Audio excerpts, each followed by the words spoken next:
Yes, ma'am.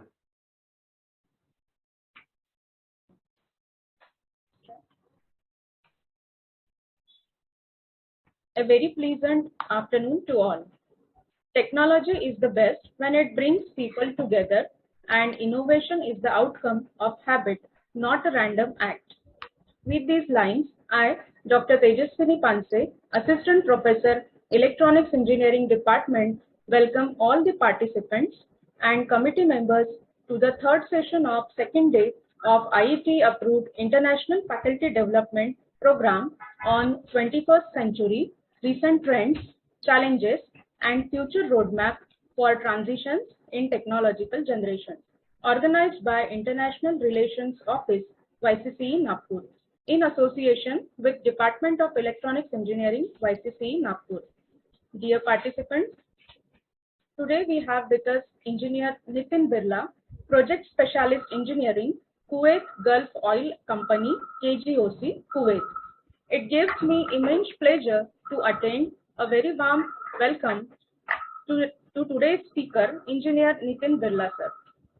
He is Bachelor of Engineering in Electronics and Instrumentation from Sati, Vidisha, Madhya Pradesh in July 1989. He has worked as a lecturer at MIT, Aurangabad from March 1990 to August 1990. He has also worked as a Chief Engineer, ONGC India from August 1990 to August 2012.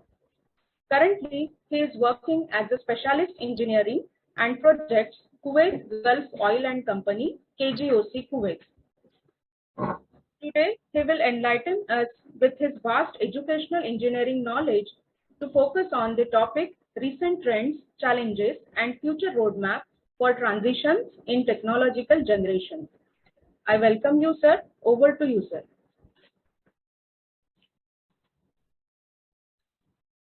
Thank you very much, ma'am, and all the faculty members who are participating in this workshop. I welcome you all, and I appreciate your participation and your time and contribution to build the nation in 21st century, because you are the pivot around which the country's vision and focus will travel across the 21st century.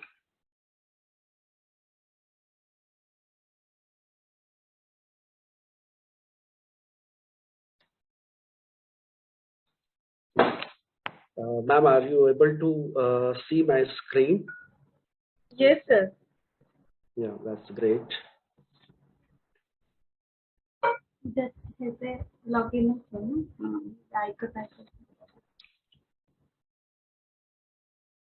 The topic which is being selected during the workshop, this conference, I'll come on that, but I just need before that a small discussion on the subject.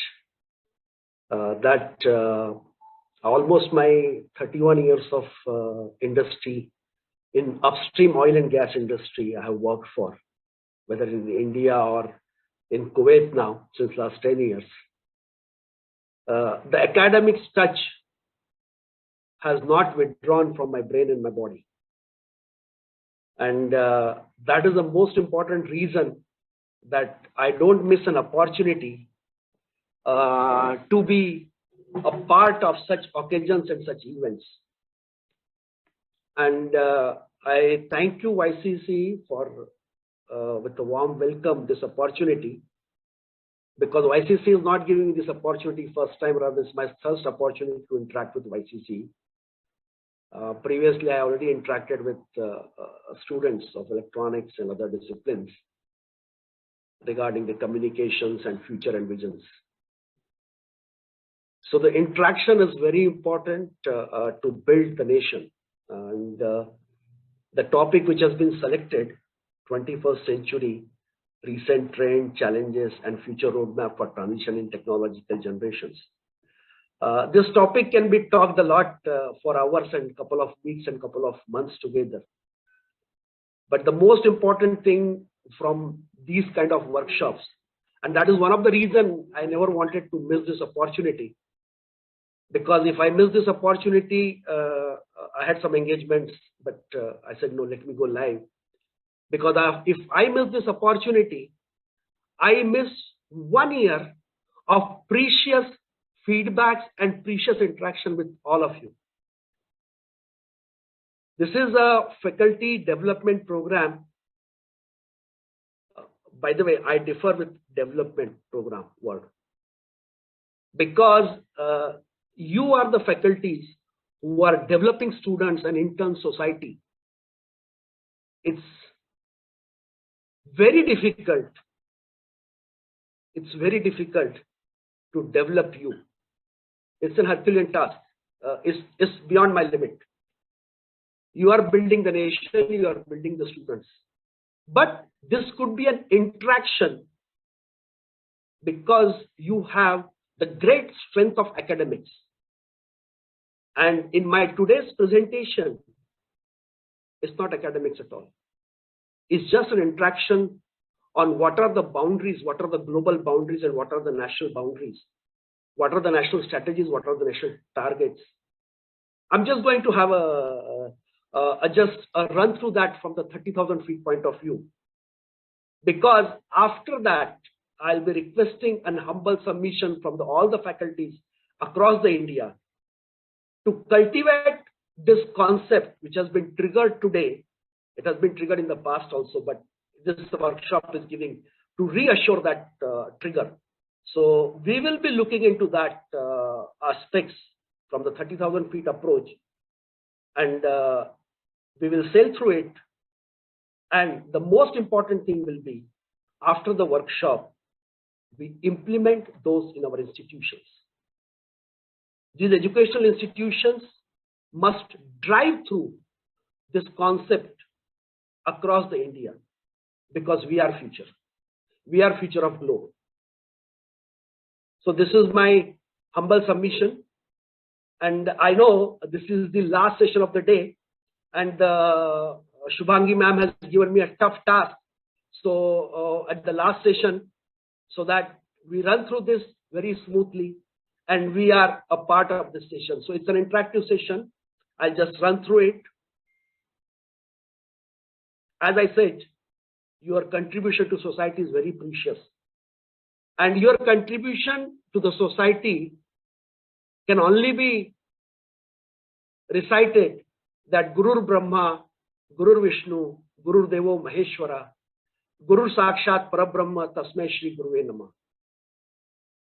I can only submit my thoughts to all the faculty members who are responsible for the nurturing the India. I'll take up my presentation module will be between the 4 or 5 sessions, 4 or 5 different segments will be there. So the first segment will be where we are today, where will be tomorrow during the 21st century. Generally, when we talk of tomorrow, so the predictions are made for 100 years, 50 years, 200 years. But generally, the 50 years predictions, next 50-year predictions, they goes more effective or near to the reality. But at the same time, it's very important to see and look back what we were 100 years before, in the last century. And all these statistics, what I am run through next 2-3 slides, is just to make a feel that we have a big potential in the country, and this potential cannot be fulfilled without technology. And we all engineering community, we all technical community, we all science community, we have a big role to play in making the India during this 21st century. A simple statistics. We are looking at the statistics right now that our population in 1947 was around 35 crore, 0.35 billion. Today we are 1.39 billion, and estimated by 2050 will be 1.64 billion. our growth will be approximately around 20%. I'm not very meticulous about the statistical numbers right now because they are all captured from internet and available resources. But the qualitative sense goes here is that there will be a growth between 15 to 20% to take away. The next is the GDP growth. We had only 0.003 trillion US dollar GDP in year 1947. Today we are almost close to 3 trillion US dollar our GDP. And by 2050, it is estimated that, it is predicted that we will be having 50 trillion GDP. Today we are ranking around 5th or 6th in the GDP ranking across the world. But by 2050, we'll be among the top 3. US, China, and India. Today we are almost around, maybe around 4 to 5% of the GDP. There could be a small correction on this number today. But tomorrow, by 2050, we are very aggressive and we have a big potential to grow in our GDP. GDP growth is a clear-cut indication that their production inside the country is increasing.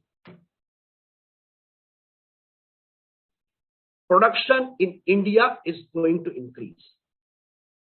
This production could be of material, this production could be of services, this production could be of any nature, but we will be producing more. And we will be among the top 3. And today we have a GDP percentage. If you see the global percentage, we are contributing to around 4 to 5% today, but we'll be much better in that case. What we are going to do in 2050 is not going to be a miracle. We were like this. If you take 1500 century, if you take 1600 century, if you take 1700 century, we were 15 to 20% of the world GDP. We and China, we alone were 15 to 20%. So we were doing big business, maybe big business, big export across the globe at that time. So what we are trying, we are restoring back what we were. And definitely over a period of time, the dimension changes, the requirement changes, the market demand changes. So we will be producing what is required in India as well as in world market. If you look for per capita income, this is based on purchase power parity numbers are there, which I have taken from internet. So today, what we are around 6,700 USD, we are going to jump to 57,000 by 2050. What it indicates? Everybody will be elevated to the better lifestyle. Earnings will be more. Lifestyle will improve. Everybody will get shelter. Everybody will get food. So the basic level of country lifestyle will be improving. So we will be migrating to the better lifestyle, we'll be improving toward the lifestyle. So these are some key parameters which indicate that in the coming era, there is a big responsibility on India to produce more, and we will produce more the way we are moving.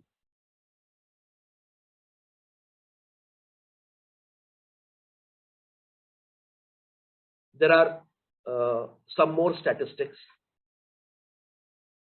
The literacy rate. The country which had Nalanda and Takshashila and Ujjaini and many more universities. If you look for, you try to search on the internet, the ancient India, medieval India university fabric, The way today the world is having big industry network, a big university network. India already had that network. But in 1947, we had the literacy rate of 12%. Today we are 74% as on date. And by 2050, our literacy rate is increasing to 91%. We will be almost 3% above the global average. Global average will be 88% at that point of time. What is the meaning of that? Education for all. Education infrastructure will reach up to the last person in the country, that is in the villages, in the remote areas of the country. So there is a big opportunity for distance education. There is a big opportunity for technological education, and technology support will be required to expand that literacy network, that educational network. So we have a big opportunity in the field of education and technology intervention. Life expectancy today is 70 years. We will be at 77 years life expectancy by 2050. The life expectancy is that you earn more money, you are more relaxed. That's one thing. But at the same time, medical infrastructure will grow a lot. Already government has taken a decision that, and it's in the discussion, that in next 10 years time, every district will have a medical college. It's only next 10 years I'm talking, not 2050. So the medical services will be available. But this medical services on the district level, what we are talking of fixed establishment. But always fixed establishments are not required. There will be mobile clinics. There will be mobile pathological labs. There will be Internet of Things. There will be a body monitoring systems. So there is a big potential in the field of medical industry, which will enhance our life expectancy. Internet availability. We all know there was no internet.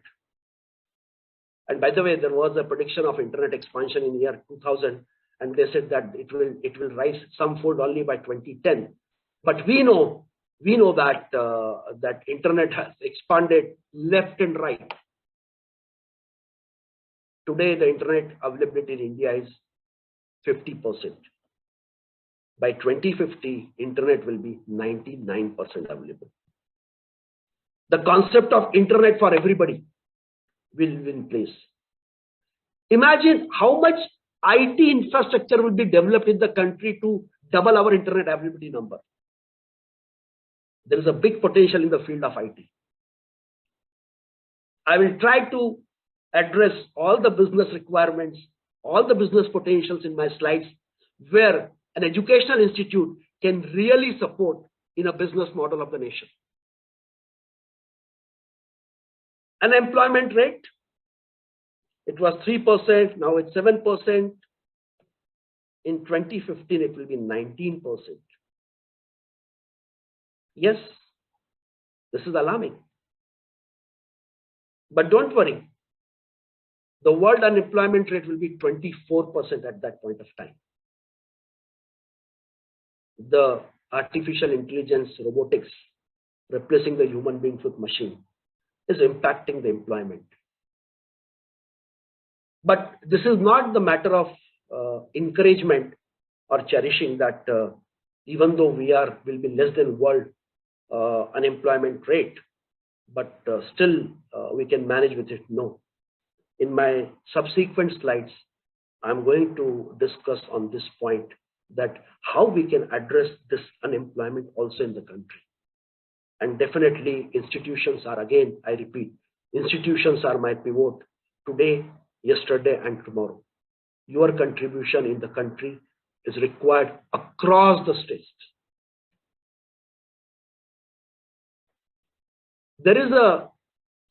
This was something about the statistics, but what is a general 21st century outlook? I would like to share that outlook. It has some mix of India and globe also.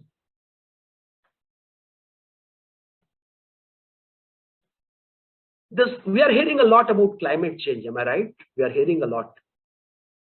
So in the climate change, the country, USA, has said they will be carbon neutral by 2050.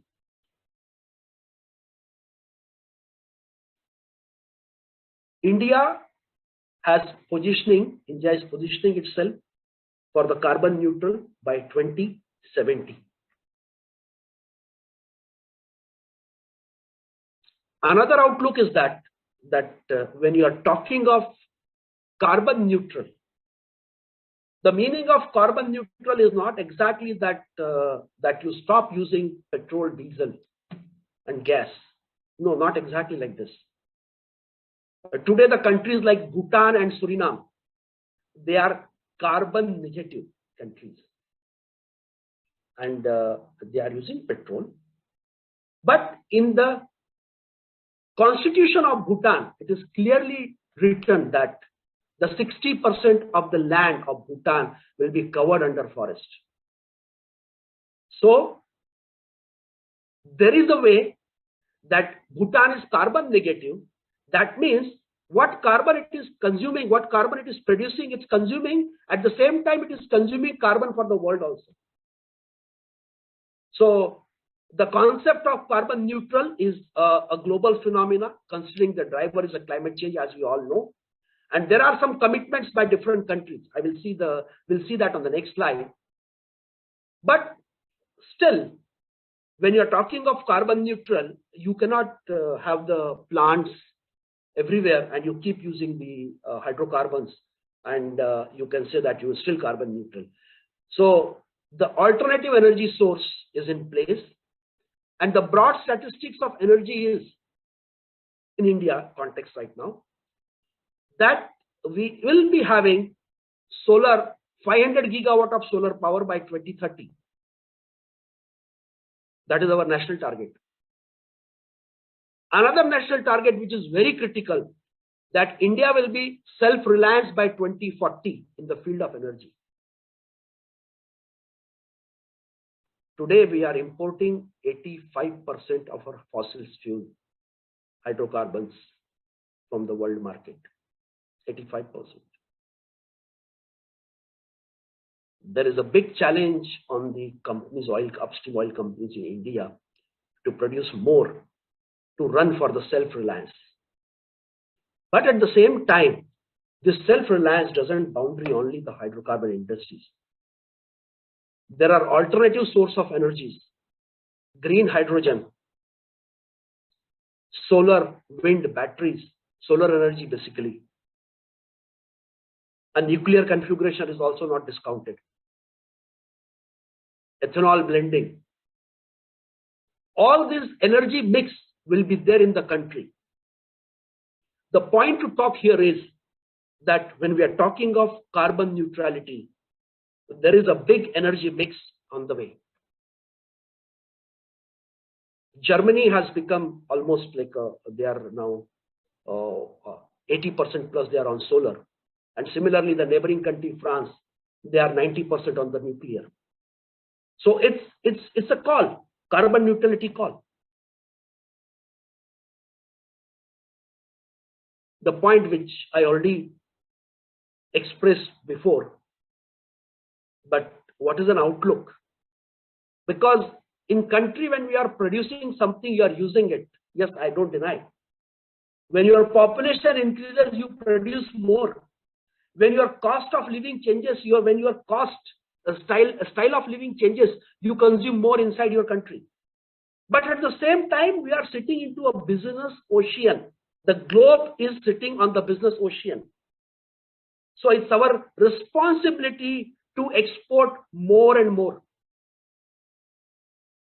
Recently, because of Ukraine and Russia war, the wheat supply was disrupted, and Egypt has gone in agreement with India to supply a big quantity, maybe around 10 million metric ton of wheat from the country. Some statistics I was reading. So these are the business opportunity. So we have to be ready for that business opportunity to generate more revenues, more export model for my country. So this is what the outlook is. Today, for example, if I look at the present export is around half a trillion, around 417 billion US dollar today. And as per the economics, this is that the growth is expected at the rate of 6%. So by 2050, it will be 2.2 trillion. So if I say 2.2 trillion, that means it is almost another 5% of my GDP, which I am today also. Sorry, not today also. Today is almost like more than that, in fact. Today our GDP is almost 3 trillion. So our export is, you can say, it's 1/6 of it. So the numbers will be a little bit changing. And definitely there is one footprint that even if I discount the 14% GDP where we are today, it comes to 7 trillion. And if I go with the historical number, when we were handling between century 1500 to 1800, 1700, we were almost between 17 to 50, 20% of the world GDP. So there is enormous potential available, how much we fetch in this global scenario of 21st century. So that's a takeaway from this slide, that we have a big potential, big jump in the field of renewable energy. Not only we are producing for ourselves, we will be carbon neutral by 2070, that we are positioning. But look at this slide now. This is the carbon neutrality map of the world. And you see here, more than 100 countries want to be carbon neutral by 2050. More than 100 countries. If they want to be carbon neutral, definitely they need a support of renewable energy systems. Why can't India make it? Why can't we be a big producer of renewable energy field? Batteries, solar, wind. We are producing today, I'm not denying. But there is a scalability, big scale is available. So the business opportunity exists. Business opportunity exists. And we have to really look into it.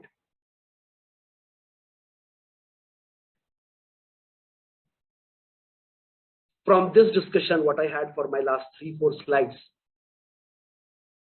I have only one submission, that institutions, please make students ready for India 2050 and World 2050. It's not that we are looking only for India. Probably I may not using it what I want it, because there is a difference, there is a timeline difference. What world need it, I may not need it immediately. There could be. But at the same time, if world need it, why can't I supply? Why can't I be an exporter? And this is possible at the college level itself. In the beginning, there is a collaborative forum of faculty, student, and industry, visualizing the world global requirement and Indian requirement for next 50 years timeline down the line. There is a humble submission to have continuous sessions and forums on this subject, because the statistics hits the brain very easily, and the students, if their appetite is absorb these concepts, there will be a drive through.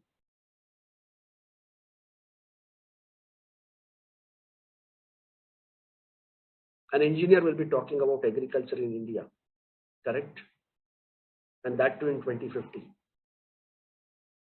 It's a very actually, while I was preparing this presentation, and I was churning through many topics.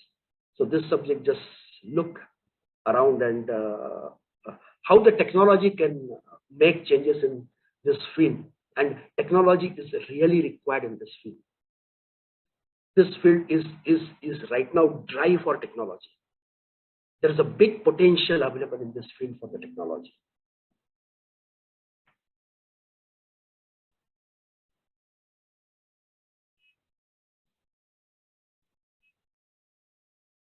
What are the national targets now? Food production must double by 2050 to match the country's population and income growth. our production has to double. Country's population and income growth. I'm not sure because I'll have to do a still more deep dive. In fact, I wanted to visit our villages and live there and understand this topic in more details. But still, how much I could able to understand, I'm producing it, and it is a path for further trigger. So food production must double by 2050 to match the country's population and income growth. How much export we are expecting, that I'm not very clear from this. But still, there is the production double requirement exists in the country. The small and marginal farmers therefore have a major role in the country's food security and meeting the sustainable development goals. I say not small and marginal. All the farmers need to be playing a major role for securing this food for the country. And if we are into the export business model, export also.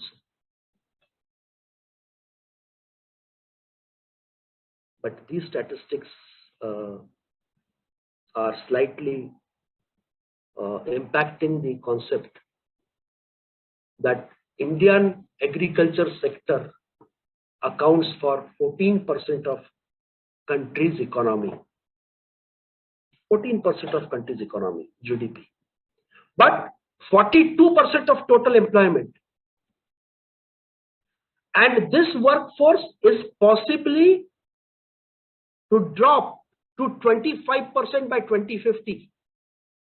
Today is 42%. In 2001, it was 58%.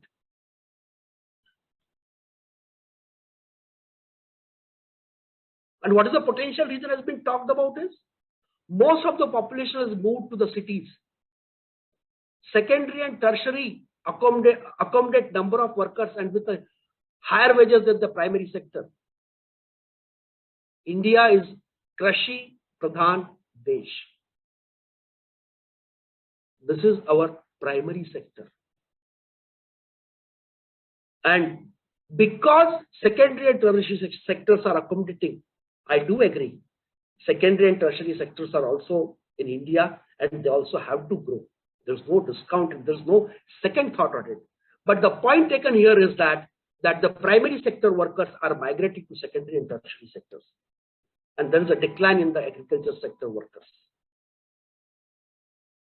What other concerns are there broadly? There are many economic concerns are there which I have not listed here because those concerns could be of economic funds, finances, banking systems, loan facilities. I'm not talking those points. That will be, it can be dealt separately, but yes, they are major concerns. But what is the technology point in this case is, science and technology induction in farming is less. Please correct me. Maybe 30 years before or 40 years before or 25 years before, our bullock cart, bullock-driven farming equipment, man-driven farming equipments were ruling our farming sectors. Now we have tractors and sprinklers. This is what the automation we have done in the field of. This is what the technology intervention we have done for. We have opened the pathological labs everywhere in the country for checking the human body. But do we have a pathological lab to check the soils? It is still on the judgment of our farmer, who needs a technology support, who need a medical clinic for agriculture, mobile medical clinic for agriculture. He is still depend on rainfalls, inadequate storage facilities, quality of seeds, how much fertilizer to be used, still judgmental. How much water, still judgmental. They are good practices. In the project management, when we talk, we say good practices. Hats off to those practices which are feeding to the whole country and even in the export mode also.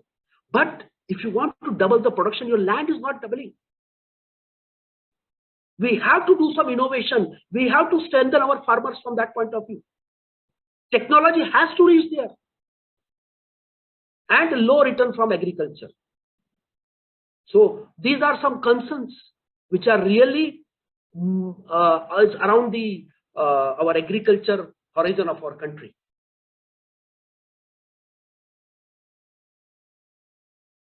There is a video link available here, and really I was impressed by that video link. It's around 8 to 9 minutes. You can see after my presentation. That video links indicates that how the technology has made agriculture industry job easy. These are the equipments. I put some clippings so that you can see the video afterward. But the technology intervention is highly required. Attraction of manpower to retain in the primary sector is highly required.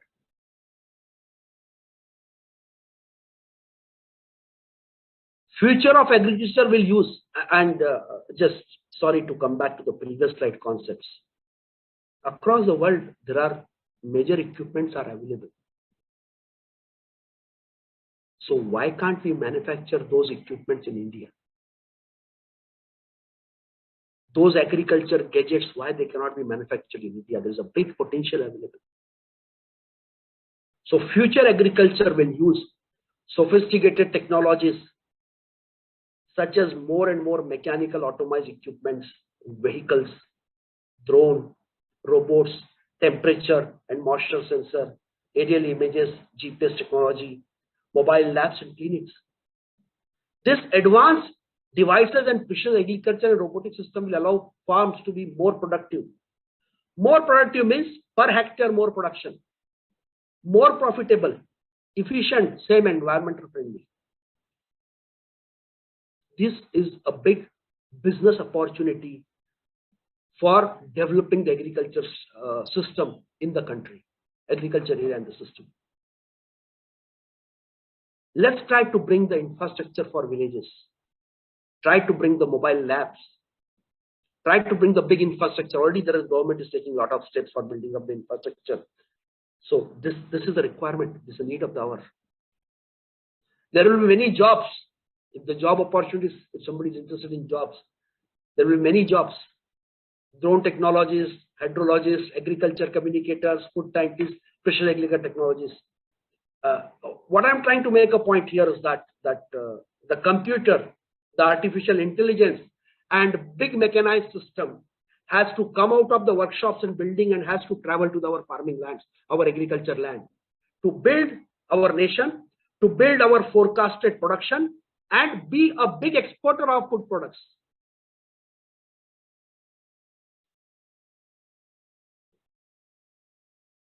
My humble submission again to the all faculty members and institutions. Let's start focused agriculture automation course program in direct collaboration with industry. Our institution, I'm not sure about it, what courses you have in agriculture, but what I feel is that all this agriculture technologist, you award him any degree, but he is a technologist for agriculture field. He knows mechanical engineering, he knows robotics, he knows artificial intelligence, and he is aware that how the industry has to support the agriculture. And that is possible with the help of collaborating with the industry, because somebody has to manufacture at the large scale to support our industry, agriculture industry. So that's very important to be dealt. Inspire for modernization of village and agriculture. Let's village be our home.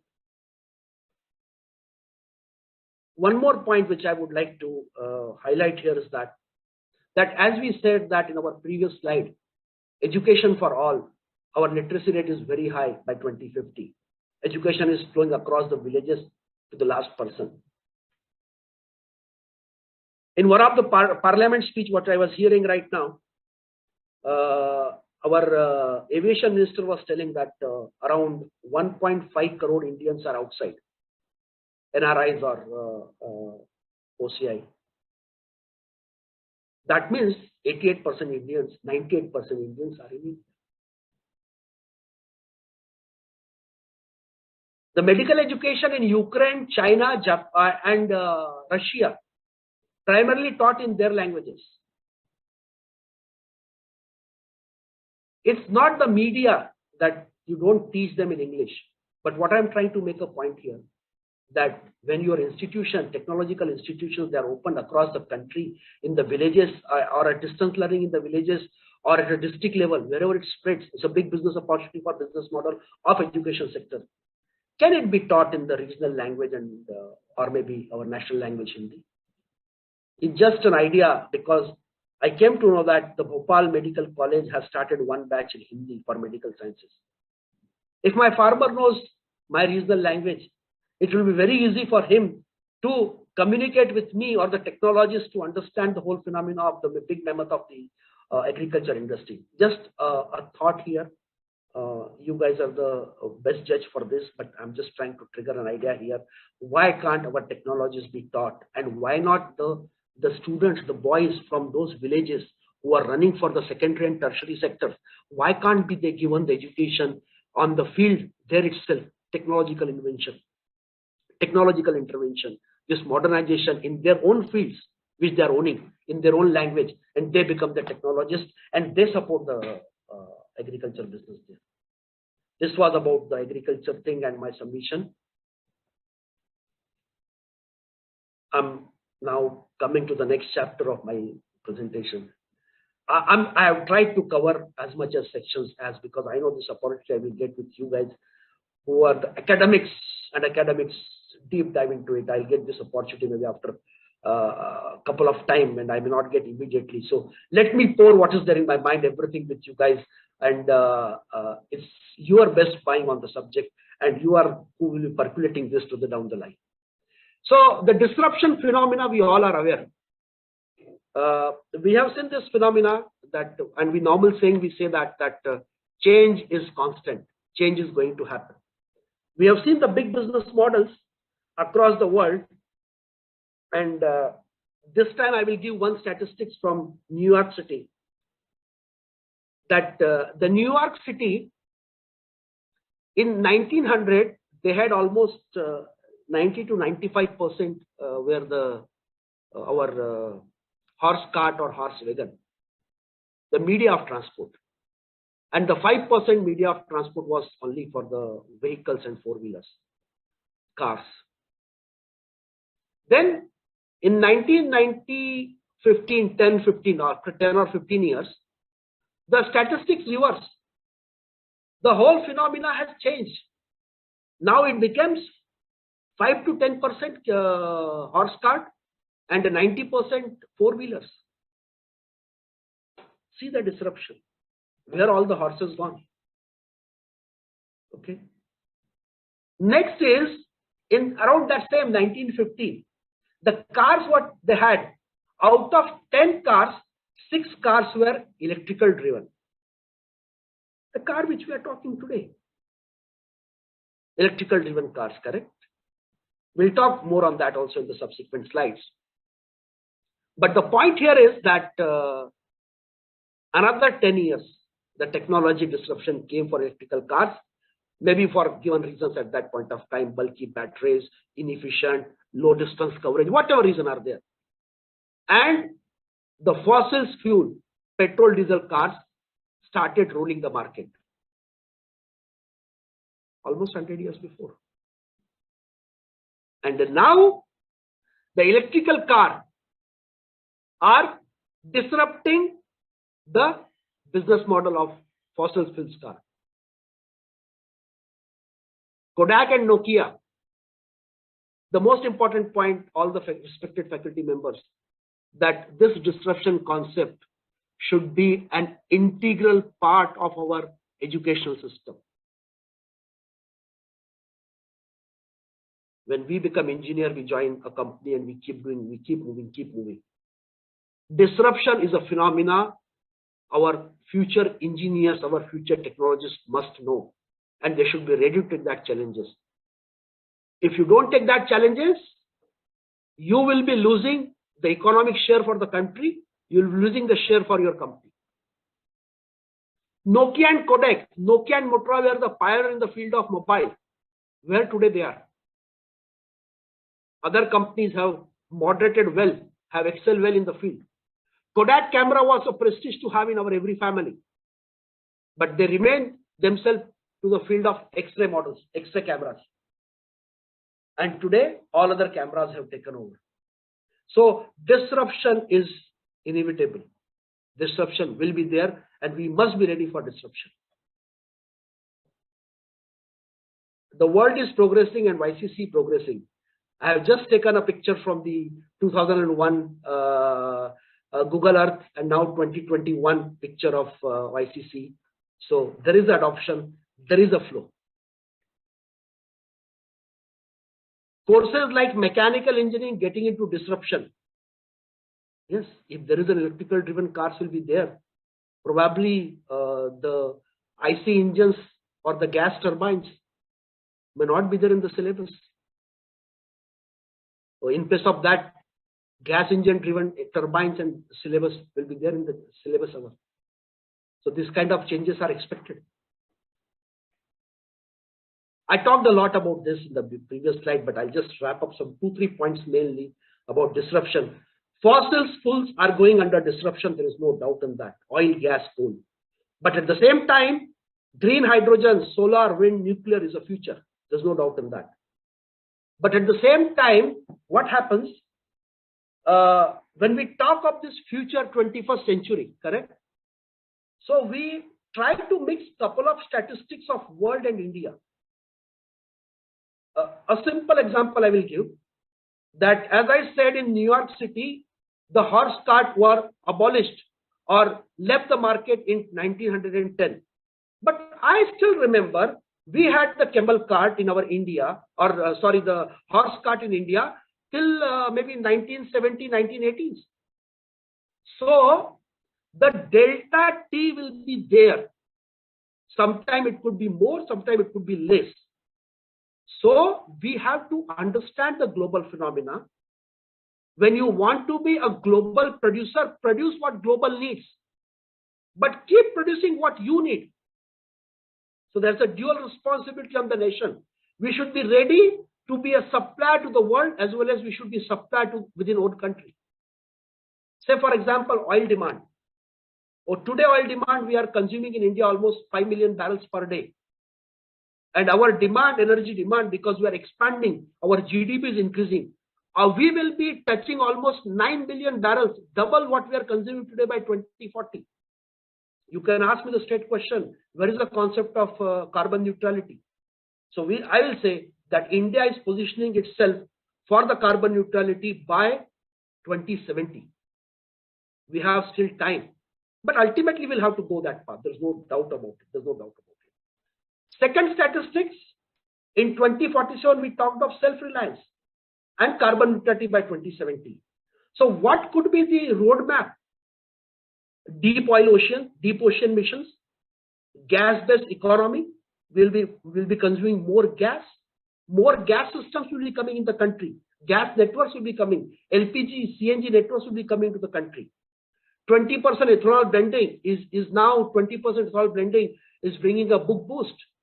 Agriculture industry is being motivated to produce by all means ethanol, and even they are trying to adopt 100% ethanol also by the manufacturing design of the engines. Electrical mobility, national grid, national green hydrogen mission, yes, they're already on the card. We keep hearing a lot on this subject in the country.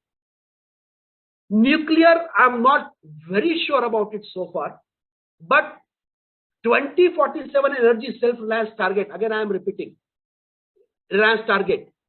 If we are not able to meet by resources inside country, that means from the solar energy or renewable energy, and at the same time we are not able to mix, we are not able to produce that much oil.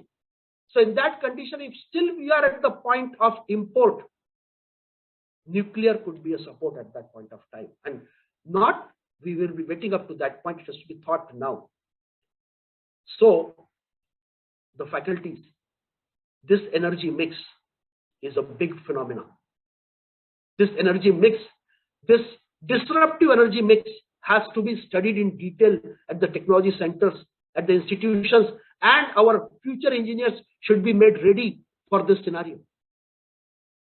E&P companies like ONGC and Oil India, they are engineering and exploration and production companies. These countries will have to be migrated to the format of energy and technology company, because we will be working in energy mix scenario. Be clear about it. Not single hydrogen, not single solar, not single wind, not oil, gas, coal, not one entity. We will be working in energy mix scenario, including nuclear. So our energy and technology format should be on place. Imagine, this is my last point, is my hypothesis, that the way the internet is moving right now, we know all it's moving to the subsea cables, internet across the globe. But imagine that one day we all are highly resourceful for energy is concerned, solar, wind, or reliance, or whatever reliable energies are there, correct? Self-reliance is there, correct, in the energy. And still we want to balance out the energy. Like we are importing some energy from, we are having an energy transaction with Nepal, and we are already planning to have an energy transaction with Bangladesh, correct? So imagine, this is my hypothesis purely, and it may come after 100 years, I'm not sure about it.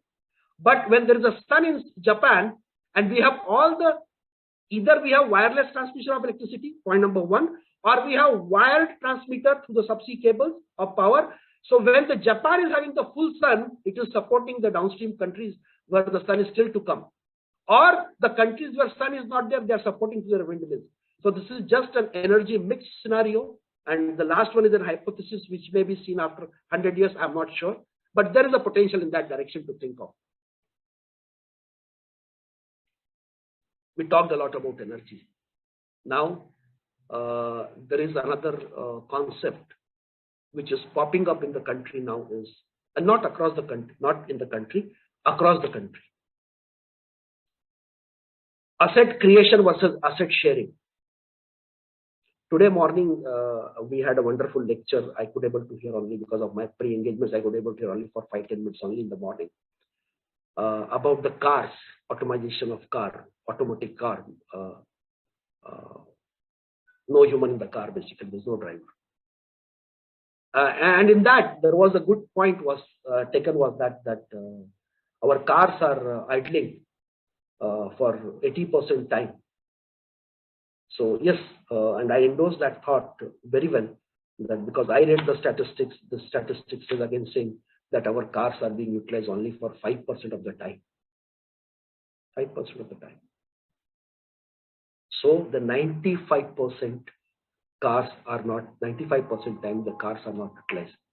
So the asset which is not being utilized for 95%, 90% of the time, that asset has no worth for me to be invested. So this was just a trigger of concept. I will get you to detail of this. But the most important thing is that the business model across the countries are changing. When we used to think of creating a factories or creating a manufacturing facilities, we first used to think how to take a land, how to build a factory and all everything. It's not like that. It's not like that. If already some asset is there in the country, build somewhere, go and use it. Corona has taught us this biggest concept. So the asset sharing concept need to be developed and to be emphasized in your educational system, that asset sharing is very important to avoid a reduction in investment cost. The malls today, what we have, maybe after 10 years, they will not be in this format, because online marketing has indicated that you can scroll through 10,000 products, 20,000 products, whereas you go offline, you are able to see only maybe 1,000, 2,000 products at a time. So the malls will be converted, the residential requirements will be there on the high, health requirement will be there, health institution requirement will be there. So the formats are changing. The electrical car, yes, it was well taken point in today's morning lecture also, that electrical car will be drastically dropping the cost of the transportation. You know what is an impact of that, big impact of that? Your Starbucks or your big food giants, they will come on wheels. They'll be mobile across the country, across the city, across the town. On your app, just swag them and you can get them immediately. So no need to have a fixed outlet or investing into the fixed systems. So that is called mobility, transportation mobility. All those things will be there. Again, the point is there that if it impacts the unemployment in the country, that has to be balanced out.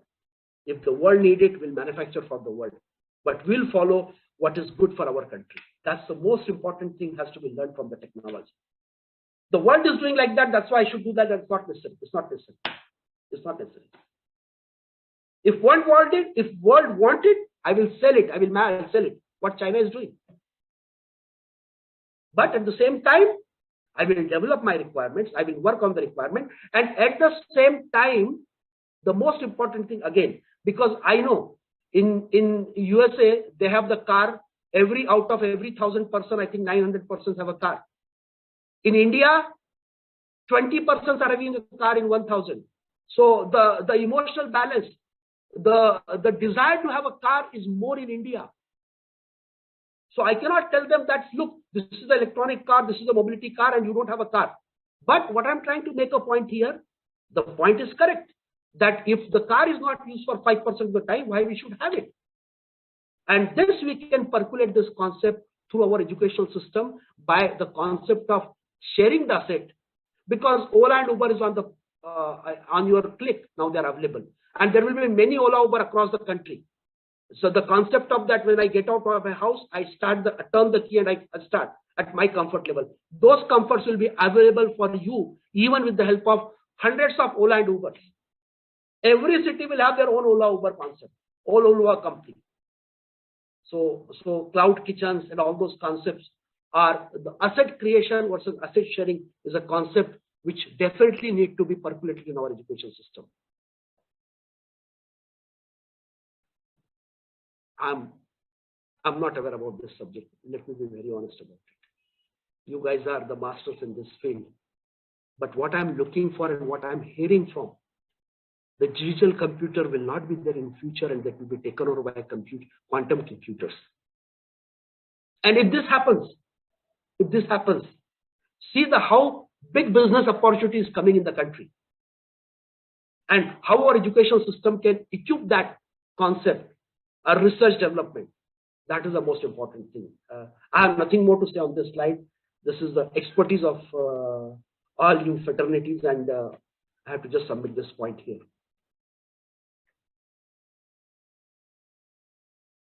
Thank you, faculty members, for giving Parag Agrawal to Twitter, Sundar Pichai to Google, Satya Nadella to Microsoft, and so on. From my bottom of heart, I acknowledge your contribution for creating this stalwart across the globe, which gave us pride. They are from the global company, no doubt. Twitter is a global company. They are global brand. But they are Indian or Indian origin CEOs. That gives me a lot of pride, no doubt in that. I only request one thing. I want a disruption with your support on this particular point, that I just need, in place of global company, I need an Indian company. I know there are many Indian companies out there, but we want to look for an Indian origin company scalable to these levels. We have many, I'm not denying. But definitely your support will give this disruption to our industry.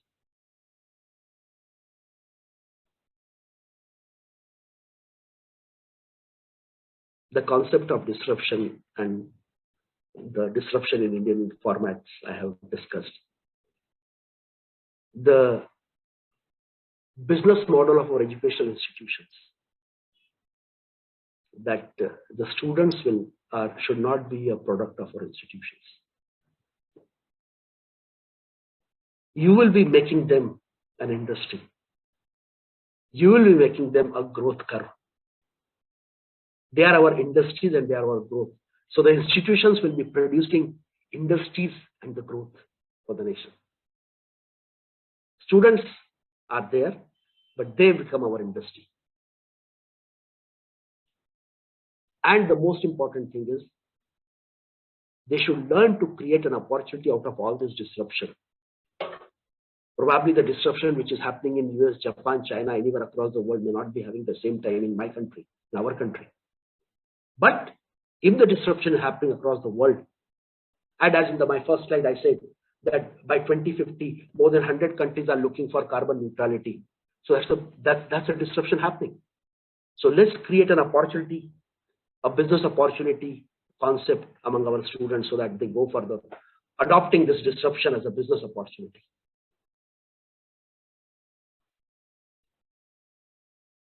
I'll be talking of now on the startup. It's a very small point. I would like to make it here. Slightly bulky in language. Startups in India have grown remarkably over the last 6 years. The number of new recognized startups have increased to over 14,000 in 2021 from only 733 in 2016 and 17. The survey said India has become the third largest startup ecosystem in the world after the US and China as on January 31st, 2022. It's a big news, it's a great news, and great confidence for the generations to come. But what an alarming number here. What is the alarming point here? There is a great failure of startups. They are in innovative stage, prototype stage, or they have been disrupted because market demands are not existing. Correct? So there is a failure rate. And I do not take this failure rate, I take this 90% failure rate as an opportunity to build a big export house in the country. What is required that this failure rate of startups or the startups which could not see the daylight, I can say put up like this. If that is not required in our country, let's have an export-oriented concept in those. Try to look where that is required.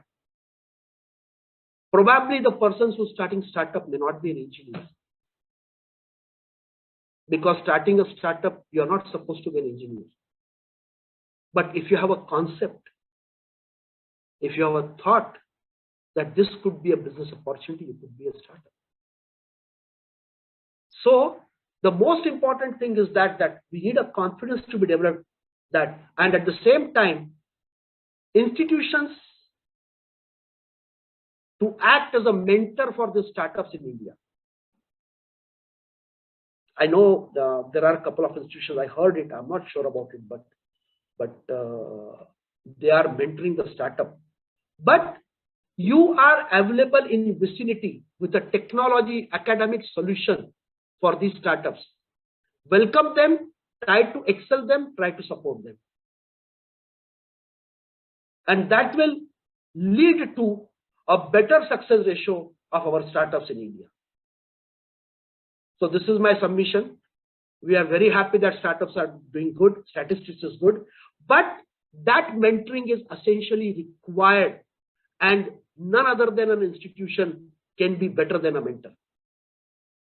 Open a startup platform, open a startup sector, open a startup segment in your institutions with collaborative journey. The startup vendors, they are knocking the doors of the industry for funds. They are presenting their products. Why can't the institution becomes a joint between the industry and the startup concepts with technology innovation, technology additions, prototype development, startup development.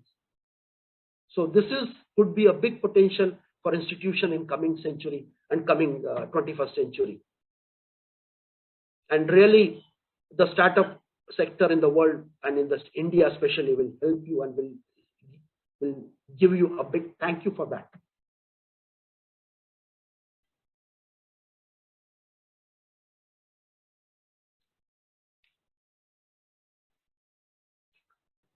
This is an artificial intelligence, and for sure that this is the phenomena of artificial intelligence, which I can say that the sky is the limit. And I wrote a caption, very honestly speaking, AI growth may take a little pause once human is recreated. And I have no imagination that what will be after when the human is recreated in the field of artificial intelligence.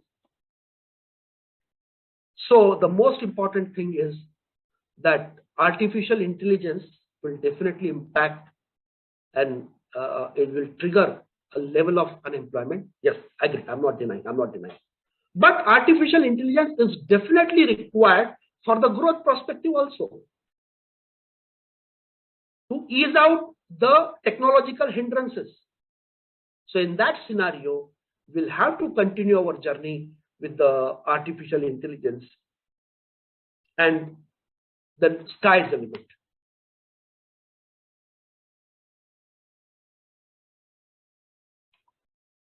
The technology, future technologies, this has been talked a lot during this, and this will be talked more because I am seeing it from the many speakers are from the academics background, and they're bringing a lot of really great concept papers and the design papers and the research papers. Many things are coming up. But the safer roads, as we discussed today, safer roads will be required. Increased safety will be required. Body enhancement will be on card. Your body will be equipped with the sensor, and if there is a problem in your cardiac problem, the nearest hospital will mobilize the essential or supportive medical facilities for you. So this is our future of technology. Yes, they are rolling at a different scale in the world. They are rolling at a different scales in India. The scalability we have to always keep differentiating. That's why I always say in the start also I said that the India 2050 and Globe 2050 should be known to us very clearly. And what to supply, what to export, and what to produce for us should be known very clearly. So these are the future of technologies. Increase the safety, internet for everyone, internet of things, yes, everything. Your internet of things, everything will be hooked up. You will be watching the live matches from any places which you are watching through the normally through the TV channels or those broadcasting mechanism, but not in addition to that. Even if there is no match and still you want to see that stadium how it is, it's good for you to go there now, right now, or to book that stadium for your football match. How's the weather condition there? How's the thing? Internet of Things will be monitoring small thou bits of the globe, and that is the flow, that is the information flow across the globe. Cryptocurrency and blockchain, they are also playing a big role. And not adoption is a different issue, but the point is technology should be known very well. Technology awareness should be very well. So this is what the future of technology, and you are definitely better equipped and better knowledgeable in this field than me. So I have very little to say on this, but there is a future. And my only saying on this point is, if we are not adopting in the immediate time scales, but definitely we need to adopt for our future other growth, agriculture or the industrialization startups, correct? That's we have to do it. But at the same time, we can still manufacture for the world. So nobody is stopping the technological innovation, whether you use it or not use it. That is a point to say. I conclude my talk, and I could not find a better slide than this. If a country is to be corruption free and become a nation of beautiful minds, I strongly feel there are three keys: social members who can make a difference. They are the father, the mother, and the teacher, by Dr. APJ Abdul Kalam. With this, I conclude my points here, and I have tried to emphasize on the future from 30,000 feet outlook. There is more deep dive has to be done on the subject for growth and building the nation. With this, I again thank you, all of you, and I wish you all the best for continue creating the India and developing the India. Thank you very much. Ma'am, over to you, please. Yes, sir. Sir, I would now like to take questions from participants. Sure, ma'am. Ma'am, passing mark 30% है ना और 33% है? Sure, sir. Please go ahead. Please go ahead. Yes. Which industry to be contacted for collaborative courses and how to approach such an industry? Great point. For agriculture, I'm very honest. Go to Mahindra and Mahindra, go to Eicher, go to Tata, go to Ashok Leyland, go to all big manufacturers who are doing the mechanical designs and mechanical equipments across the country. Please visit. And not visit, ma'am. Please call them to the campus, make the presentation, give your roadmap that you want to build these kind of equipments. So that is how I feel to be moved upon. L&T, Pujla, take the many names are there, ma'am. Many names are there. Yes, sir. Second question is Bitcoin mining is same as gold mining? To be very honest with you, I have no reply for this. I'm not clear, so I'll not comment on this. Okay, sir. Another question is business plan required for startups? Yes, business plan is required for startups. Not only for the startups, basically. Business plan is required for whatever projects you undertake. Business plan is required because business plan supported with business benefit management plan. These two things gives you take a decision to do that business or not. Economic benefits of that project, economic benefits from that project. So business plan and business management plan, they are essential. But before these two things, one more thing is very important, that to go or not to go scenario. Which way it's good to do the business, which way this business is required to be done. So what are the alternatives available for that business? So business plan is mandatory, benefit plan is mandatory. Yes, it is required. Another question, for the startups, can innovative idea with roadmap is sufficient?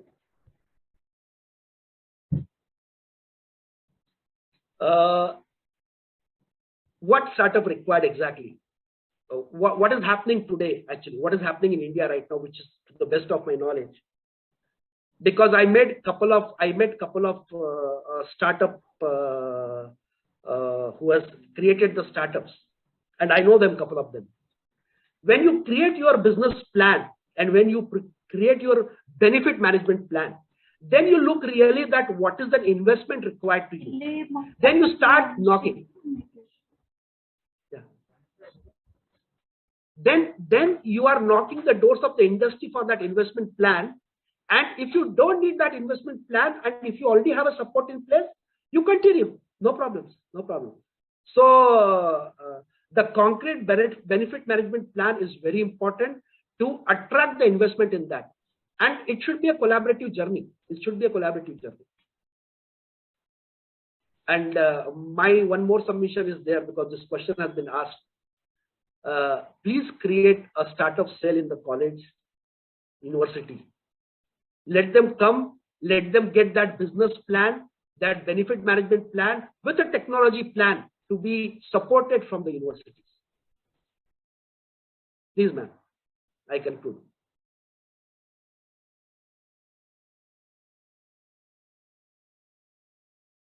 Sir, next question, which strategy is best for starting business? Blue ocean or red ocean? What's that exactly? I'm not aware. I'm very frank. If I don't know, I'll say I don't know. Okay. Okay. You want me to Google it and explain it? I'll Google it and I'll explain you. Just give me 1 second.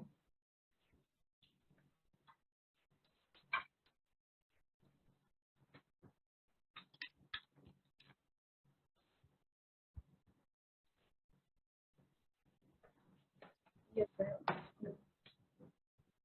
Blue ocean strategy is referred to a market for a product where there is no competition or very less competition. This strategy revolves around searching for a business in which very few firms operate and where there is no pricing pressure. Okay, clear, ma'am. Clear, ma'am. Again, I'm telling the business mix which is coming in the India right now in 21st century is a business mix concept. You don't think that you are going to get less competition. It is not now monopolized business, by the way. But if you are getting a good opportunity and you find that the competition is less and you are the runner in this field, please go ahead that. Because when the competition will come, your profit margin will reduce. So get that opportunity, be an eye opener in that field, try to get that business and try to do that business. But at the same time, if already business is saturated, but still you have the technical skill to do the business, go ahead for that second option also. So it's a mix of this, mix of it. Thanks for that support, ma'am. Is any other question from participant? I'm open, ma'am. Okay, no questions. Thank you, sir, for your valuable inputs. You have explained so many business opportunities for India, startup concepts, asset creation, asset sharing, and concepts of disruptions. So also we are extremely grateful that in spite of the time difference, you have delivered this session according to our schedule. I request you to accept a token of gratitude on behalf of organizing team and Yashwantrao Chauhan College of Engineering, Nagpur, for sparing your valuable time and guiding us. Thank you, sir. Thank you once again. Sir. Yes, ma'am. All the participants are requested turn on your cameras for photograph.